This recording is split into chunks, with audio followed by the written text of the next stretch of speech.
पिंपरी चिंचवडमधल्या नागरिकांचा भाजपशी रिंग रोडच्या मुद्द्यावर चांगलाच संघर्ष उफाळून आलाय।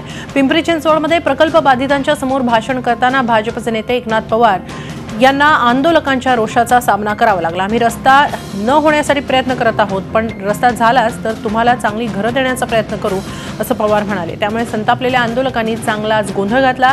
त्यामुळे एकनाथ पवार आणि भाजप आमदार लक्ष्मण जगताप यांना पोलीस संरक्षणात बाहेर काढावं लागलं। त्यानंतर संतापलेल्या पवार यांनी प्रतिक्रिया देताना भाजप सोडून कोण हा प्रश्न सोडवू शकेल, त्यांच्याकडे आंदोलकांनी जावं अशी दरपुक्ती केली। आंदोलकांनी त्यावर काय प्रतिक्रिया दिली आहे पाहूया।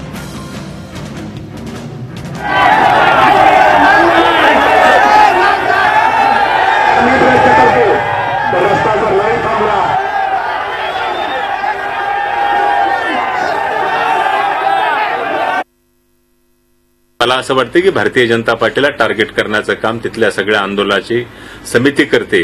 पुढच्या काळामध्ये त्या लोकांच्या बरोबर आम्ही असून त्यांचा फायदा होण्यासाठी निश्चित मदत केली असती आणि त्याच दृष्टीने आमचा प्रयत्न होता। मला असं वाटतं की त्यांना आमची गरज नाही, आमच्याशिवाय जर प्रश्न सुटत असेल तरी त्यांना आम्ही शुभेच्छा देतो।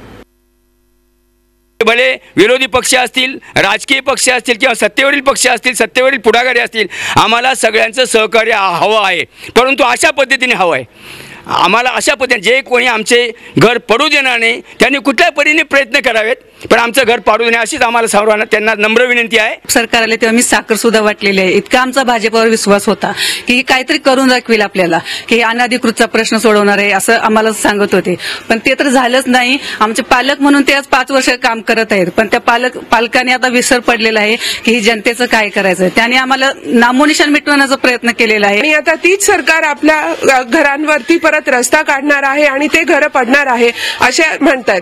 तर आम्हाला हेच म्हणणं आहे की मुख्यमंत्र्यांनी आपल्याला दिलेला शब्द प्लीज पाळावा। या संदर्भात आपण अधिक माहिती घेऊया आमचे प्रतिनिधी कैलास पुरी यांच्याकडून। कैलास, काय नेमका गोंधळ उडालेला आहे आणि आता सध्या काय स्थिती आहे? हेमाली, पिंपरी चिंचवडमध्ये जो प्रस्तावित कासारवाडी ते कासारवाडी हा रिंग रोड आहे, यामध्ये असंख्य घरे जी आहेत ती पाडली जाणार आहेत। त्या संदर्भात प्राधिकरणाकडून कारवाईच्या ज्या नोटीस आहेत ते या घरांना देण्यात आलेल्या आहेत। त्यामुळे नागरिकांमध्ये प्रचंड असंतोष आहे। गेले काही दिवस पिंपरी चिंचवडमध्ये घर बचाव कृती समितीच्या माध्यमातून हे नागरिक जे आहेत ते वेगवेगळी आंदोलनं करत आहेत आणि आपलं घर वाचवावं अशी मागणी ते सातत्यानं करत आहेत। मात्र त्यांच्या मागणीकडे कुणीही लक्ष देत नाहीत। याउलट भाजपचे जे नेते होते त्यांनी आमच्या बरोबर जर तुम्ही आला नाही तर तुम्हाला जिथे प्रश्न सोडवता येईल त्या ठिकाणी तुम्ही जाऊ शकता असा धमकीवाला इशारा दिलेला आहे।